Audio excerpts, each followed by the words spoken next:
الحمدللہ رب العالمین والصلاة والسلام علی سید المرسلین اما بعد فاعوذ باللہ من الشیطان الرجیم بسم اللہ الرحمن الرحیم الصلاة والسلام علیک یا رسول اللہ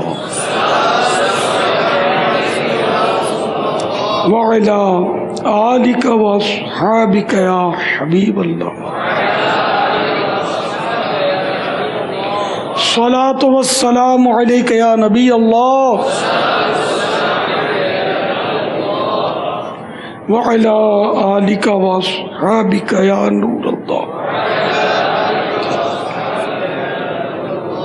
فرمان مصطفیٰ صلی اللہ تعالی علیہ وآلہ وسلم، مجھ پر کثرت سے درود پاک پڑھو، بے شک تمہارا مجھ پر درود شریف پڑھنا تمہارے گناہوں کے لیے مغفرت ہے۔ صلو علی الحبیب صلی اللہ تعالی علی محمد۔ پیارے باپا جان کی بارگاہ میں عرض ہے کہ جب بھی مدنی مذاکرے میں آپ بیعت کرتے ہیں تو کثیر الحمدللہ تعداد میں اسلام بھائی جو مرید ہوتے ہیں، تو اگر اسی اسنا میں کوئی اسلام بھائی مجھے کہہ دیتا ہے کہ جب میرے اہل سنت دامت برکاتہم العالیہ بیعت فرمائیں تو ساتھ میں میری بھی نیت کر لینا یا میرا نام بھی لے لینا، تو کیا اس صورت میں وہ اسلام بھائی بیعت میں شامل ہو جائیں گے؟ نہیں، اگر ان کا نام لے لیا جائے پھر بھی نہیں ہوں گے؟ چلیے نکاح کی طرح ہے، ایجاب و قبول اس میں۔ تو آپ نے کہا مجھے مرید کر لو تو ایجاب ہو گیا، ٹھیک ہے نا، میں نے کہا قبول، یہ قبول ہو گیا۔ اچھا، اب دوست کی آپ نے نیت کری ہے، نام لیا، ایجاب کیا، مجھے تو پتہ ہی نہیں چلا، مجھے کہا نہیں نا۔ ہم وہ یہ کہتے ہیں نا میرا دوست بیعت ہونا چاہتا ہے، میں کہوں کہ ہاں ٹھیک ہے میں قبول کر لیتا ہوں، تو وہ بیعت ہو جائے گا، جبکہ اس نے آپ کو وکیل کیا ہے۔ طرح طرح کے اسلامی بھائی ہیں، اپنے دکھ درد بیان کرتے ہیں، آپ کو پریشانیاں، کسی کی والدہ بیمار ہیں، کسی کے بھائی گھر والے تکلیف میں ہیں، کسی کا مکان نہیں ہے، اس طرح کے مسائل اور بھی دکھ غم جو زندگی میں آتے ہیں، کیا یہ بھی کوئی اللہ عز و جل کی رحمتوں میں سے کوئی رحمت ہوتی ہے؟ اس میں یہ ہوتا ہے کہ بعض اوقات تو درجات کی بلندی کے لیے ہوتی ہے، بعض اوقات سزا ان بھی ہوتا ہے کہ جو مصیبتیں آئی ہے وہ تمہارے اپنے ہاتھوں کی کمائی ہے، بہت سے تو اللہ تعالیٰ معاف کر دیتا ہے۔ تو یہ کبھی سزا ان ہوتی ہے، کبھی باعث ترقی درجات ہوتی ہے۔ جیسے امام علی مقام پر بھی مصیبتیں آئیں لیکن یہ باعث ترقی درجات تھیں، اور ہم لوگوں پر آتی ہیں تو یہ عام طور پہ گناہوں کی سزائیں بھی ہوتی ہیں۔ صبر کرے تو کامیاب ہے، بے صبری کرے تو ناکام۔ تو صبر حاصل کیسے ہو؟ صبر کرنے والوں کی زبان پر بھی شکوے جاری ہو جاتے ہیں۔ تو وہ صابر نہیں ہوتا نا جو شکوے کرتا ہے، صابر تو وہ ہے کہ شکوہ نہ کرے۔ اب جیسے کہ میرے پیٹ میں درد ہو رہا ہے، اب میں نے آپ سے کہا تو اس کا نام ہے شکایت۔ یہ شکایت کرتی نا میں نے آپ سے، تو ابھی کیا وہ میں صابر کی فہرست سے میرا نام نکل گیا، کیونکہ جو یہ کہ ایک بار بھی کہہ دیا بے سبب سے کہا، مثلا طبیب سے کہا کہ میرے پیٹ میں درد ہو رہا ہے، مقصود یہ کہ یہ میرے لیے دوا کی تجویز کرے، تو یہ بے صبری نہیں کہیں گے، شکوہ نہیں کہیں گے۔ یا اس لیے کہا کسی کو میرے پیٹ میں درد ہو رہا ہے، کوئی دم کر دو نا، دعا کر دو، تو یہ بھی بتانے کا ایک سبب ہے، اس لیے اس نے بتایا کہ یہ شکایت نہیں ہے۔ یا یہ کر لو وہ کر لو، مطالبہ کیا، اب اس کو مطمئن کرنے کے لیے کہا کہ یار میرے پیٹ میں درد ہے، میں تھوڑا معذرت کرتا ہوں، معذرت خواہ نہیں کر سکتا، تو اب مطمئن کرنے کے لیے کہا، تو اب یہ بھی شکایت نہ ہوئی۔ اسی طرح امی ابو کو اگر اپنی تکلیف نہیں بتاتے تو وہ برا مانتے، تم بتایا کرو تکلیف ہو تو اب اس لیے بتایا تھا کہ امی ابو کو پتہ چلے اور ان کی مطلب یعنی کہ ایک دل جوئی کا اس میں سامان ہو کہ بیٹے نے ہم کو سب بتا دیا ہے، تو یہ بھی شکوہ نہ ہوا۔ اپنے اوپر بندہ غور کرے گا، بتا کائے کو ہو رہا ہے، ہمارے بالکل بیکار بتانے کا ایک ٹرینڈ ہے، حاجت نہیں ہوتی۔ بچہ ہے نا بچہ، اس میں بچہ بہت سکھاتا ہے. اس کو کوئی بھی تکلیف ہوگی نا چھوٹی سی تو یہ بتائے گا. اب وہ میرے ساتھ وہ حسن رضا ہوتے ہیں، 1.25 سال یا 1.5 سال عمر ہے ان کی، یہ بھی بتاتے ہیں. بولنا نہیں آتا. یہ میں نے کل خاص کر نوٹ کیا تھا. یہ تھوڑا چلتے تھے، میرے پاس کھیل رہے تھے، تھوڑا چلتے تھے، پھر بیٹھ کر یوں پکڑتے تھے اس کو، اور یہ مطلب کچھ ہمدردی کا مطالبہ کرتے تھے کہ میں بولوں کیا ہو گیا وہی کر کے. میں نے کچھ بھی نہیں کیا بیچارے کے ساتھ. چند بار اس نے ایسا کیا. یہ ایک بار اس کو کہیں یہاں کوئی سرخی تھی، یوں یوں کرتا تھا، میں دیکھا تو یہاں سرخی تھی. بیچارہ بول کر اپنا وضاحت نہیں کر سکتا، بہت چھوٹا ہے. لیکن یہ تو اس میں ہم کو یہ درس مل رہا ہے، جسے میں سمجھتا ہوں کہ یہ ہم کو سکھا رہا ہے کہ یہ شکوہ شکایت کرنا، درد پر بے صبری کرنا، یہ ہم پر چھوڑو، ہم نادان، یہ ہمارا کام ہے. تم ایسا مت کیا کرو، تم تو سمجھدار ہو نا. تو کیا ہمدردی صرف بچے ہی اس کے طالب ہوتے ہیں؟ بڑے بھی تو طالب ہوتے ہیں. ہاں، ہر فرد طالب ہوتا ہے. جنرلی بتانے کا مقصد یہی ہوتا ہے، یار آج تو صبح سے سر میں درد ہے، یار رات بھر نیند نہیں آئی، یا ویسے بولے یار آج تو نیند میری اچٹ گئی تھی، 2 دن سے بخار نہیں چھوڑتا. اب یہ کیوں بول رہا ہے؟ عام طور پہ یہ بولنا بے مقصد ہی ہوتا ہے.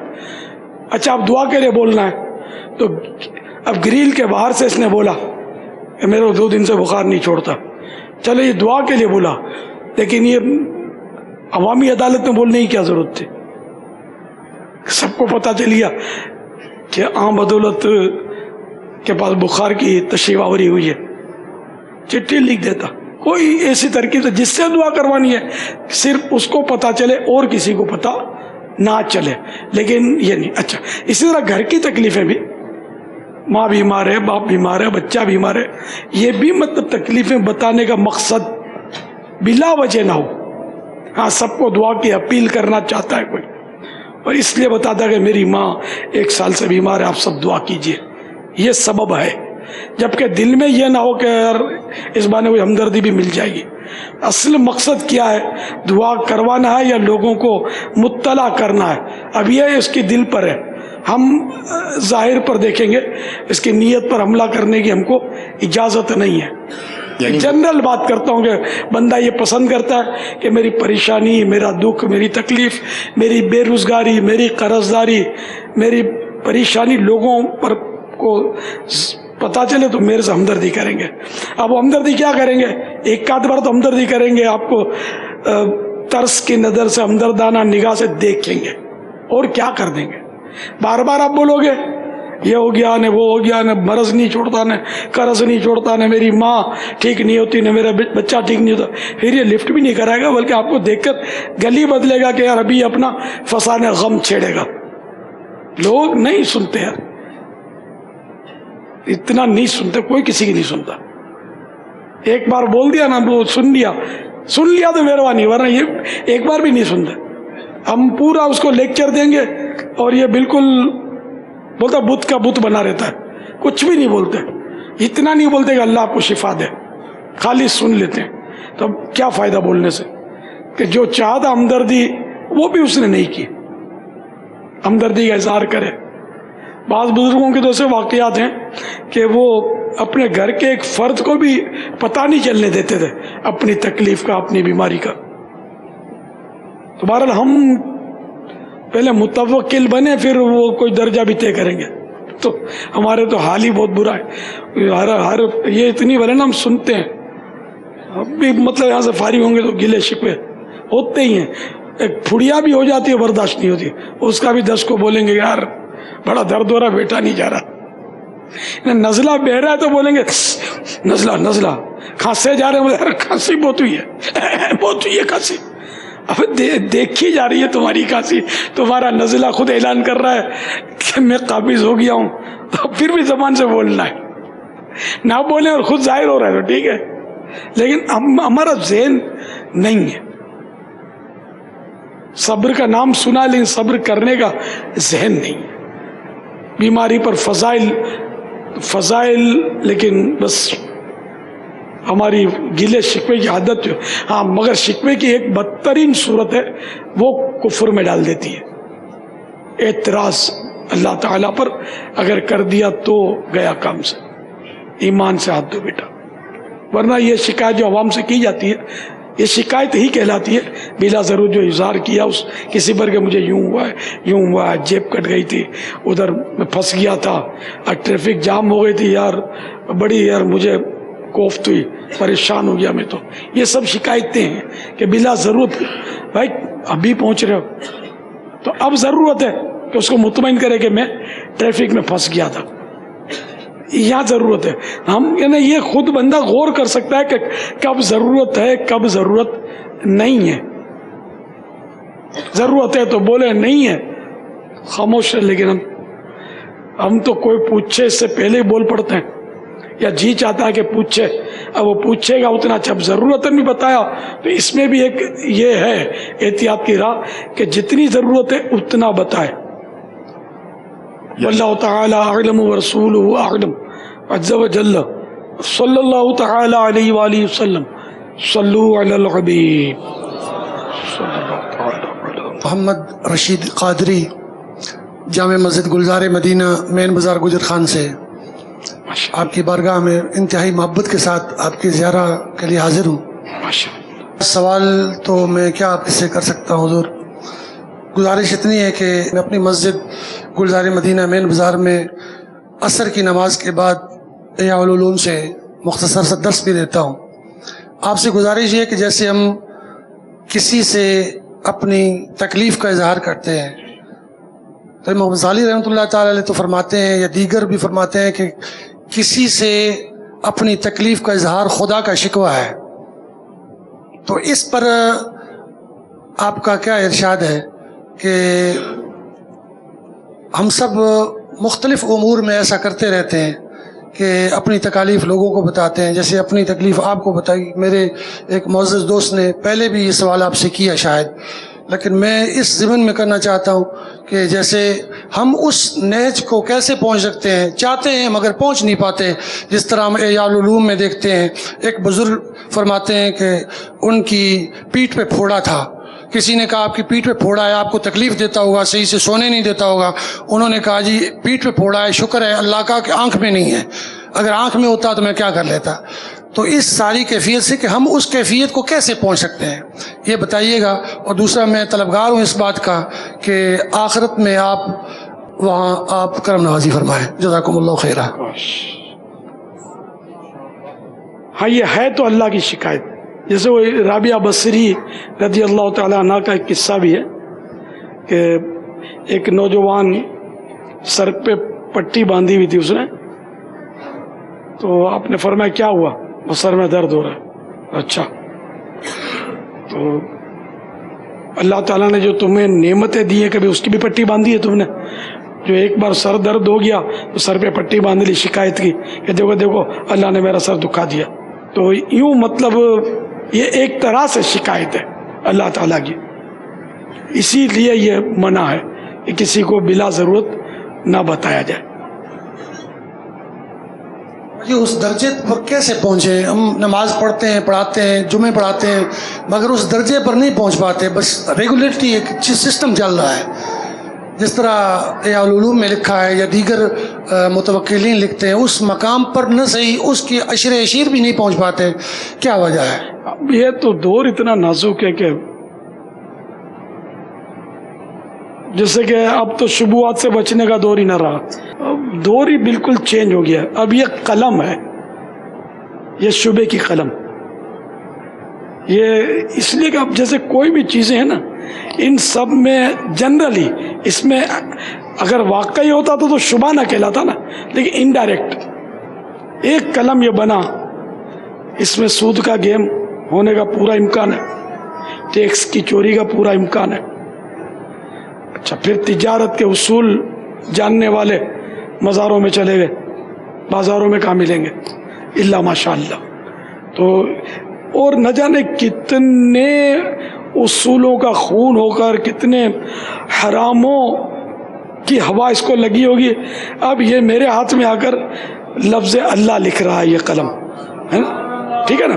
ہاں تو مگر اب یہ قلم کیسے اس میں اثر آئے گا, اثر کیسے پیدا ہوگا کہ یہ میں وہ خالص قلم کہاں سے لاؤں.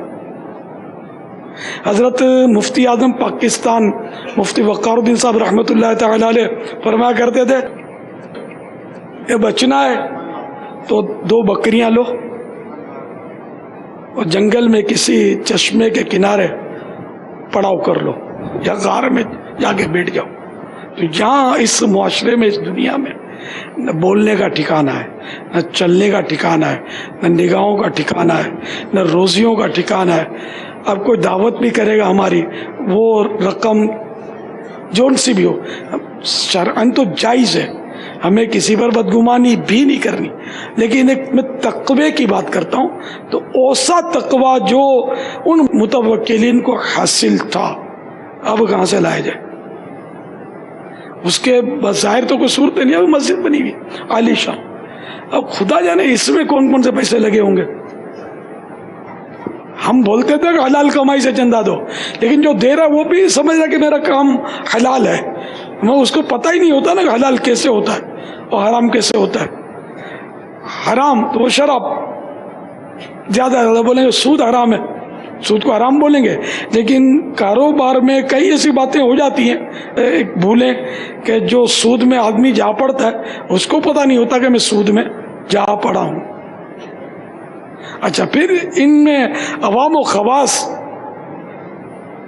کی بھی اکثریت کا ابتلا نظر آتا ہے ان شبہات, اور شبہات تو کہنے کی بات ہے, ڈائریکٹ مطلب لوگ حرام میں پڑے اس وقت, کتنا پڑے حرام میں, جھوٹ کتنا ہے. میں جھوٹ سے بچنا چاہتا ہے تو بھی بندہ بازو اس لیے نہیں بچتا, کوئی علم نہیں ہوتا, یہ بول رہا ہوتا ہے اور جھوٹ بول رہا ہوتا ہے, لیکن اس کو نہیں پتا ہوتا کہ میں جھوٹ بول رہا ہوں. غیبت کر رہا ہوتا ہے, اس کو علم نہیں ہوتا کہ میں غیبت کر رہا ہوں, اس کو سمجھ ہی نہیں آتی. ایسے کتنے ہی آپ مطلب انہیں مولکات دیکھ لیں, ان کا پتہ ہی نہیں. تو اب ایک دم مطلب کیسے بندہ یہ ساری منزلیں طے کر لے اور متوکلین کے درجے پر اپنے اس گھر بار میں رہ کر, اس بازار میں رہ کر, مسجدوں میں ایسے لوگوں کی امامتیں کر کے کہ جن کے حالات عام طور پہ جیسے بھی ہوتے ہیں, نماز پڑھنا ہی کس کو آتی ہے. اب بولو بھائی یہ بے وضو ہو گیا, صف ٹوٹ گئی, تو قراءت کتنوں کی درست ہوتی ہے, ارکان کتنوں کے درست ہوتے ہیں. تو یعنی ایسا نازک معاملہ ہے کہ بس اللہ تعالیٰ بے سبب بخش دے, متوکلین کے صدقے ہم کو بخش دے, ان کے قدموں کی دھول کا صدقہ مل جائے. باقی ان جیسا بننا, اللہ چاہے تو سب کچھ کر سکتا ہے کہ دروازہ بند نہیں ہوا, نبوت کا دروازہ بند ہے, کوئی نیا نبی نہیں آئے گا, لیکن وہ دروازے بند نہیں ہوئے. لیکن حالات جو ہے نا, جتنا زمانے نبوی سے بعد ظاہری آیات بعد ہوتا جا رہا ہے, اتنی خرابیاں بڑھتی چلی جا رہی ہیں, بڑھتی چلی جا رہی ہیں, بڑھتی چلی جا رہی ہیں, اور بڑھتی چلی جائیں گی. یعنی کہ واقعی بولتا ہوں کہ یعنی کہ خالی گفتگو کو بھی لے لینا, کوئی 5 منٹ کی گفتگو, کوئی حساس آدمی ہو نا, کوئی اپنی آپس کی 2 اچھے نظر آنے والے مسلمان اگر 5 منٹ کی گفتگو اپنی کسی حساس طبیعت کے آدمی کو دے دیں تو شاید وہ کئی باتیں اس میں سے پکڑ کے دے گا کہ جو غیر محتاط ہوں گی, بعض غیر شرعی بھی ہو سکتا ہوں. ایک میں مبالغہ کر کے مثال دے رہا ہوں, نہ ہمیں بولنا آتا ہے, نہ کھانا آتا ہے, نہ پینا آتا ہے, نہ سونا آتا ہے, نہ جاگنا آتا ہے, آتا ہی کچھ نہیں, تو ہم ان متوکلین تک پہنچے کیسے؟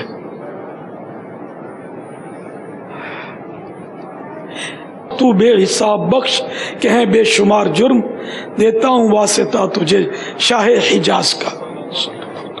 صلو علی الحبیب. یا سیدی, یہ ارشاد فرمائیے, امام نماز پڑھا رہا ہوتا ہے اور 1 یا 2 رکعت نکل جاتی ہے, تو امام نے قرأت کی سورۃ الکافرون پہلی رکعت میں, اور دوسری رکعت میں سورۃ الاخلاص. اب مقتدی جو ہے وہ سورۃ العصر پڑھ سکتا ہے اگر اس کی 1 یا 2 رکعت نکل جائے.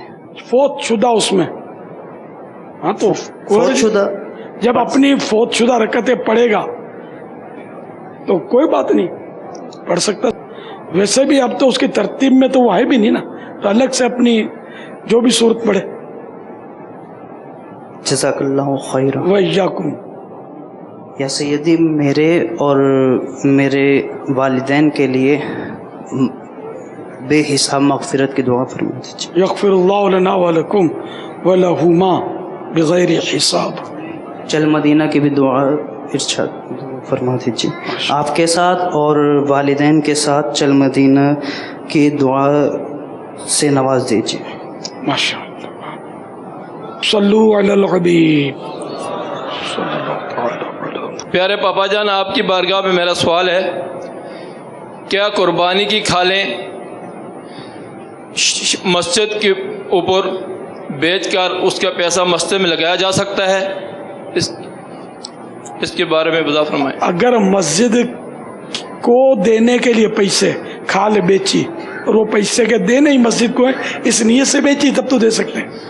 مسجد کے امام صاحب نے اعلان کیا ہے کہ عید سے پہلے کہ مسجد شہید کر کے زیر تعمیر کر رہے تھے، انہوں نے بتایا کہ بھائی قربانی کی کھالیں کسی سائڈ پہ نہیں دینی ہے، وہ کٹھی کر کے فروخت کر کے اس کی جو آمدنی ہوگی وہ مسجد میں لگائی جائے گی. آیا کہ اس کی شرعی رہنمائی؟ اچھا، مسجد کے لیے کھالے دینا قربانی کی جائز ہے.